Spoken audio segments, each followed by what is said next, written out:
was prayed for Benihin to get a supportive husband. We know you're a supportive man and you've been a good-looking man. What if that message was directed to you? So how but okay, so how would I answer such a question? How would I know? It's a very good question, but how would I know? You understand? But how would I know? Because see, at the end of the day, the things in this world is not for you to determine how things are. Because if prayers are being offered, mimi naingilia because prayers. Because I'm not the one who converts any prayer. Prayer, everyone has a chance to pray to God and.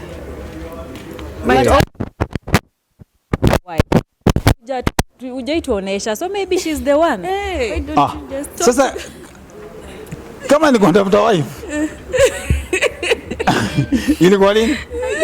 Nani anashauri huko nyuma? No, I get where you guys are coming from, yeah? But you know, each and every moment there are things you see. 2, 1, action. What's up, good people? Welcome back. We are right here with the one and only Daddy Owen. Daddy Owen, karibu sana, uko salama? Asante sana. Niko mzima kabisa. Nashukuru. Yeah. Labda tuambie hivi leo shughuli gani umetuleta hapa? First and foremost, I want to apologize. Ilikuwa hii press conference ilifaa kwa Monday and then nika cancel impromptu. First, and I just want to say sorry for everyone, to apologize to everyone when you cancel and all that. And then today I just want to thank you for making time to come here. I know it was a short notice, but tuko hapa sisi wote tunafanya kitu fiti. So the main reason for this press conference is just to talk about my event that itakuwa this Saturday, that is March 9th at the Carnival Grounds this coming Saturday. Na ni event inaitwa Malaika Disability Walk. I have a foundation called Malaika Disability Foundation, whereby we create awareness on the plight of persons living with disability.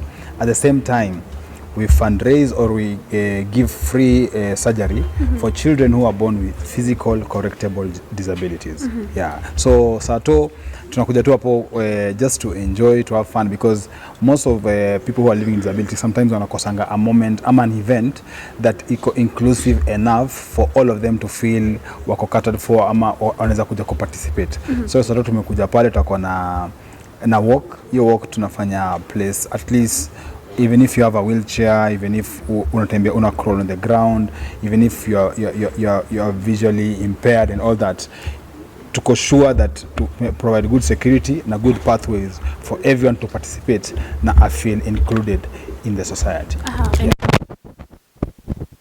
Yeah, it's number one, it's very interesting because tunafanya walk in the morning. I can give like I'll just go through the schedule, how the timetable looks like. So arrival time, by the way, sana nafika hapo asubuhi, because you know when you're doing a walk utakufanya kama jua imewaka sana. That's the reason why watu wanaanza asubuhi. So arrival time ni 8 am, so utakuwa hapo by 9 am.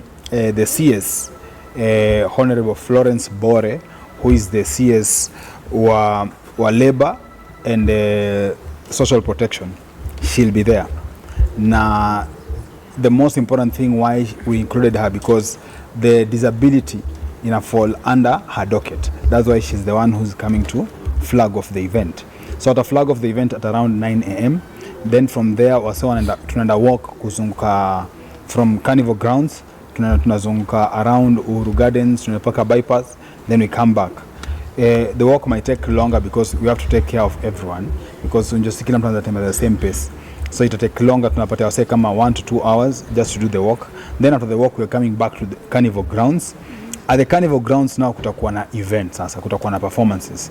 Like mona kwa hiyo poster tuko na a list of artists from Guardian Angel, Timeless Noel, Moji Shot Baba, all these guys kina DJ Euphoric. At the same time, we'll take care, apart from just the household names, tuko na so many musicians ama performance wale wako na different forms of disability. Kutakuwa na Deno, kutakuwa na Babushka, kutakuwa na DJ Euphoric, kutakuwa na DJ Wiwa. Kama ujui DJ Wiwa is a young lady mwenye akona form disability, ana mikono but anachezanga na miguu. So kutakuwa na DJ Wiwa, kutakuwa na DJ Smollett, who is a DJ who is living with albinism. So at the end of the day, we just want to showcase that as much as people are living with any form of disability, they still have, as long as you create a chance for them, all of them can come there and showcase what their talent is about. Yeah. Maybe have you involved the president in that particular project? So government has protocols, and one of the most important protocol that we follow under the Disability Act, one of the most important protocol that we follow under the Disability Act, because sisi kama Malaika Foundation, we are under the Disability Act. Number one, we make sure that we invite the National Council for Persons Living with Disability, because that's the board, the organization that has been formulated by the government to take care of persons living with disability in the country. So the CEO of National Council will be there. And then number two, the National Council or anyone under disability, they all fall in a ministry. And the ministry, ndio nimesemania, ministry, the Honorable Florence Bore, who is the CS, and she's the one who's coming to flag it off. So under protocol, I think we follow the right procedures to make sure that everyone is covered, and the CS, of course, represent the government. Yeah. Founder and CEO of Malaika Disability Foundation. Initially, if you would ask anyone out there, they know Daddy Owen as a gospel artist. Yeah. Labda, probably you've stated it before, but you can tell us, Labda, what pushed you to coming up with such a foundation? Okay. It's very interesting. Watu wengi hawajajua nimekuwa na foundation for so many years. I've had my foundation since 2012. Mwana kusema, hey, amefungua foundation. No, I've been having foundation for the past like 10 years, more than 10 years. Yeah. And the reason why I started Malaika Disability Foundation is because before I became a musician, I lost one of my eye. And I remember after losing my eye, it had a deformity that looked very bad and terrible. And I remember even walking in the streets of Nairobi and everyone looking at me in a very weird way. And then one day I met a white guy in the streets of Nairobi, pale karibu Nando's, and the guy was like, hey, young man, I think I can help you. And he comes, how are you going to help me? Akanambia, we can make sure that you get surgery for free, and we try to fix your eye. So we went and did surgery. It was for free. And after the surgery, the guy was like, it was a long surgery by the way. After the surgery, the guy was like, unfortunately, you won't be able to see again, but at least aesthetically, we fixed your eye, so now it doesn't look scary as it used to look. And since that time, I was like, okay, I know the plight of a person living with disability, because for me it was just an eye, and everyone was looking at me in a very weird way, and everyone treated me differently. So I could understand, I could feel and understand exactly how persons living with disability, what they face each and every day. And the word Malaika derived from that guy, because I felt like that was just an angel who came, because he didn't know who I am, and he was like, hey, let me just try to help you and fix your eye for free, and everything was done for free. So the theme of the wording of my foundation came from a guy who I met in the street, and I always feel like he's just an angel who came and made sure that I got surgery for free. That's why I named my foundation Malaika Disability Foundation. It was called Malaika Trust, then I changed the name from Malaika Trust to Malaika Disability Foundation. Story mingi sana, you've been tagging, umekuwa ukitagiwa sana, unataka kama Owen hapa alilalisha, mbona hadi pale. So I know Kenyans want to hear from you after all that story and everything. Maybe what's your take on that? Utazungumza nini kuhusiana na ile watu walikuwa na? Yeah, you see, we live in a world whereby everyone is entitled to their own opinion, and as long as you're in the public figure, in the public domain, anyone can say anything and at any time and any moment. And sometimes it's really hard even for you to criticize them, because in the first place, you are a public figure, so it's given. It's expected for anyone to talk about you or to share their opinion of what they think about you. And just going back to your question, I think with Charlene we've worked in so many different projects here and there, and it's not only even Charlene alone that I've worked with. I've worked with so many guys. Even juzi collaborate na Eric Omondi kusaidia mtoto fulani kutoka alikuwa na cancer akakatwa mguu, and we decided now we want to help her. So I collaborate with so many guys, and interestingly, I think it's more about what I do in the society that everyone feels like they want to be part of it. And I appreciate that, because when we come together and try to help people, our synergy if one celebrity and another celebrity come together and do something, the impact is always great. Because kama Eric Omondi ilikuwa as simple as alienda akafanya fundraiser I think kwa page yake, and then I saw it and I was like, how much do you need? Akasema I need I think it was 650,000 for that leg. Nikamwambia come, I'll do it for free. Huyo mtoi wenye amechangisha hiyo pesa tupeane to the family, and then me tutapate mtoi mguu for free. So that's exactly what happened. So eventually you see everyone benefited, and tukasaidia mtoi na mtoi sai by the life yake imechange. The same way as Tumbili. Tumbili alikuja akaniambia sisi yake akona issue, nikamwambia I'll make sure mtoi anapewa hizo miguu zote mbili for free. Na alienda akafanywa you can ask, mnaweza muuliza ndio watu wasemange dada anaongeanga tu, akapewa everything for free. And even as today na but then I thank Mtuka Tumile because alikuja akasema Owen alinisaidia, and he was gracious enough even to post and say thank you Daddy Owen for helping my sister. So that's what I do, and it's a collaboration that we do with so many people.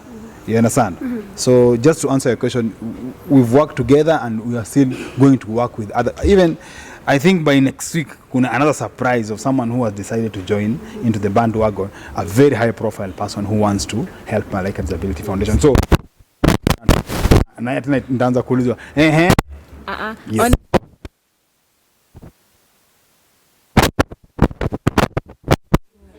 But you see,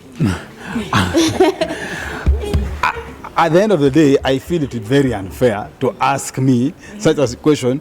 Ama mimi nianze kuongea about someone else na yuko hapa. No, si wewe ndio. Because mnakuanga na yeye msimu. Amjampata wapi? Mkipata fanya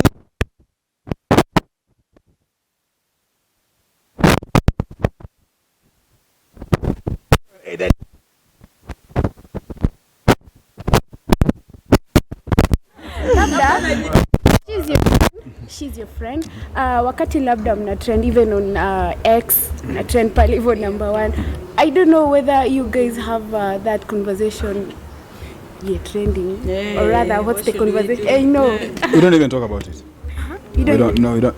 You see, the best thing about if hata we Trudy sahi ukianza kutrend now, unajua what happens here. You understand? And unajua how things work. Everyone can say anything at any moment. So it's not shocking to you. Kwangu shocking because na feeling I've been here for more than 20 years. Yeah. So I know what to expect from people and what people will say. Now sometimes I don't blame the people. I always say it comes with the territory. It's given. Once you ushakuwa public figure, ufai complain vitu zingine, guys will roast you. Like me nilikuwa roasted, unajua. Ila sawa kutoka na paka vitu personal. But I don't complain because even that personal thing, how would they know about it if I was not a celebrity? Sure. So I chose to become who I am. And the moment nili choose to become who I am, I should expect positive and negative. Yeah. So sometimes inakuwa too negative, but me it doesn't bother me. Nika juzi one of my guards alikuja kanambia, Mdosi, wewe ulala. Nikamwambia kwa nini? Akasema nimesikia asubuhi wanaongea kwa radio kukuhusu. Nikamuuliza what are they saying? Anasema mambo mengi paka nikakuhurumia. Nikamwambia usinihurumie.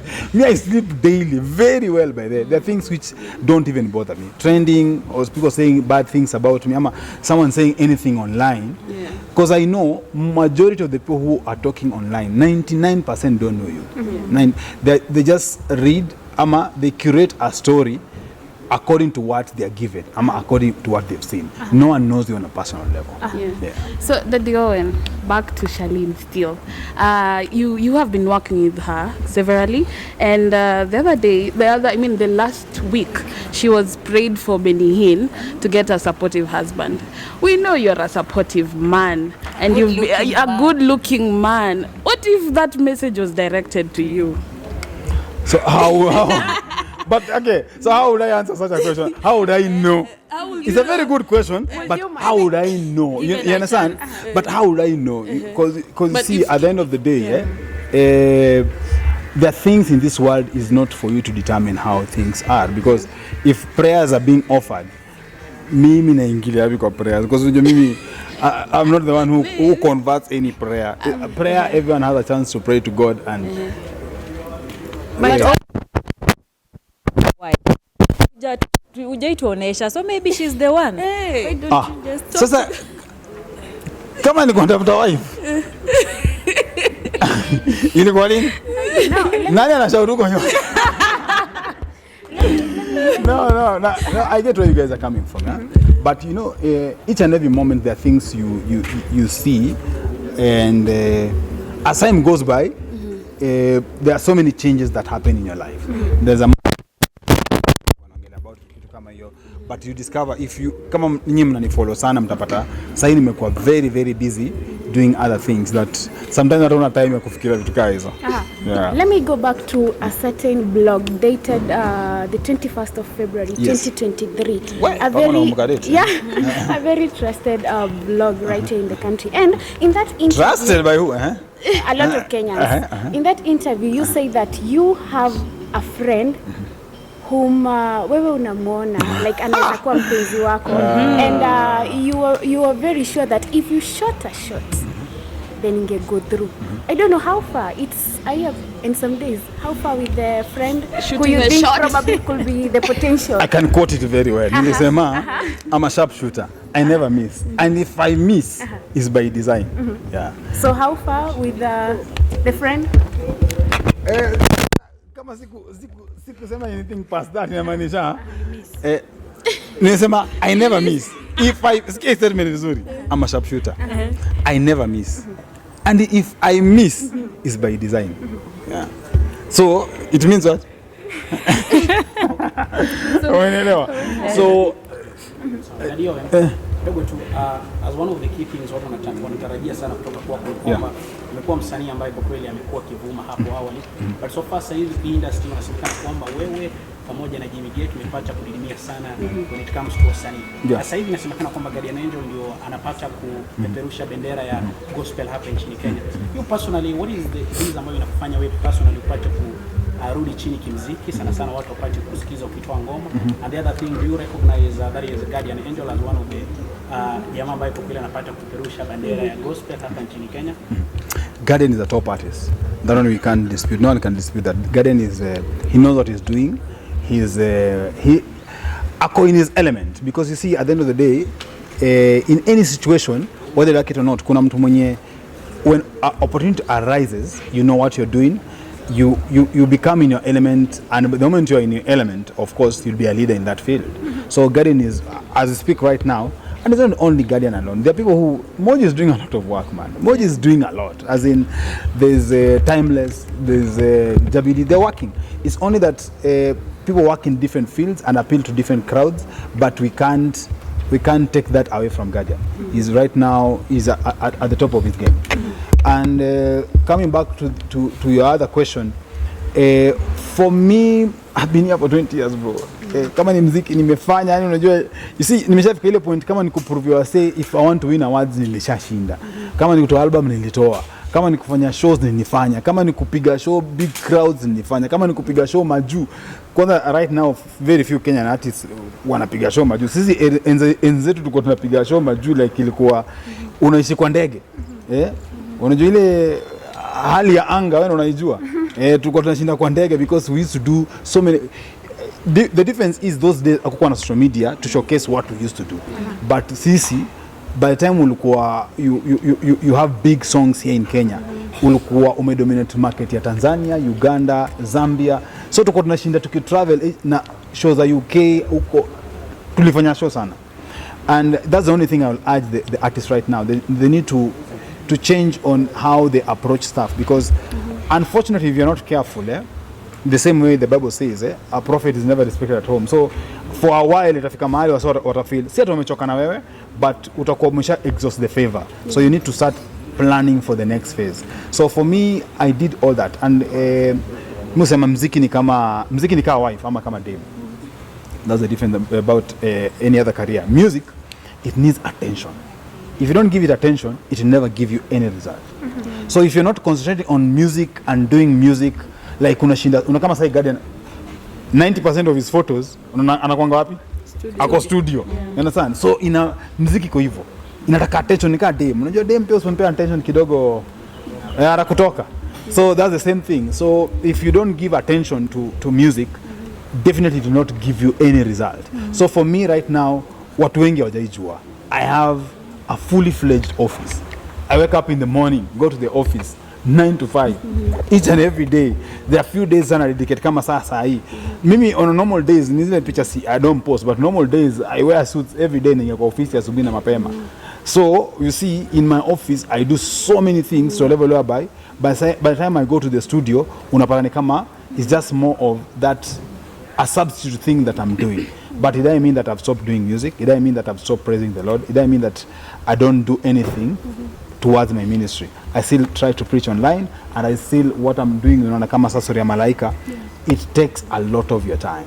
Malaika, because I have to go to look for these children. Each and every year we support more than 300 kids, bro, to get surgery, to get prosthetic limbs, and to make sure we transform their lives. I hope I've answered your question.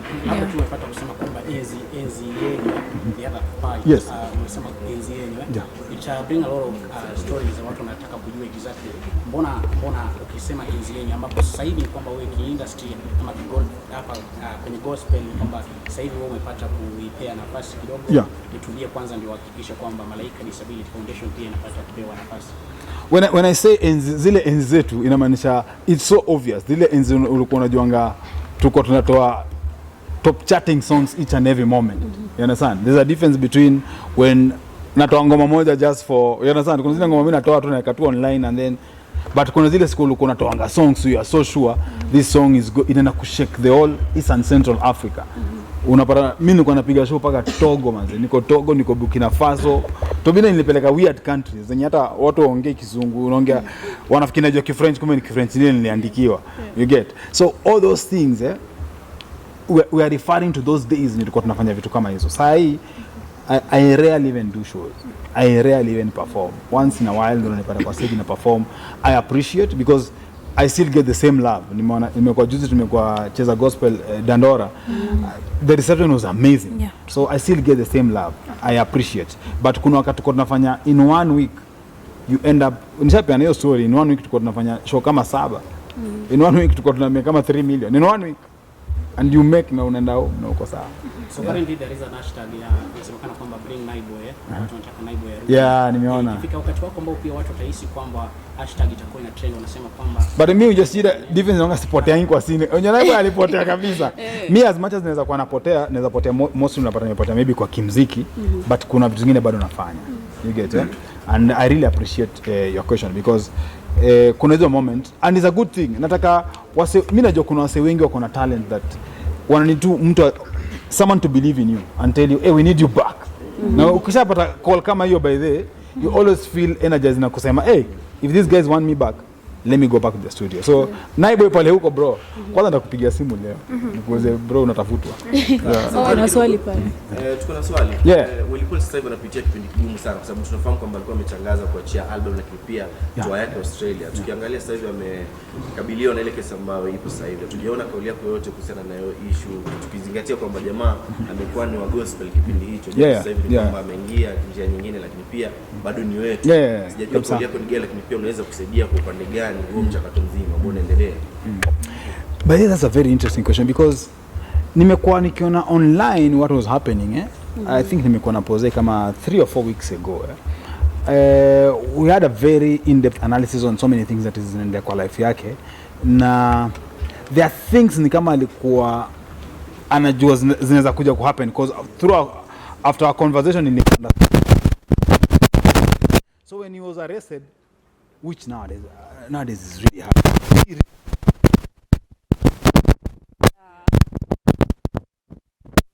Okay, because unajua na kitu moja za kwa story mob kuna msee alika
hakuna presence.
Yeah. Maybe what word of advice would you give Willie Paul following his controversies that have been following him? And other than that, maybe apart from Malaika project, what other projects are you working on? For Pose, I think as a brother, you know, Musema, before one.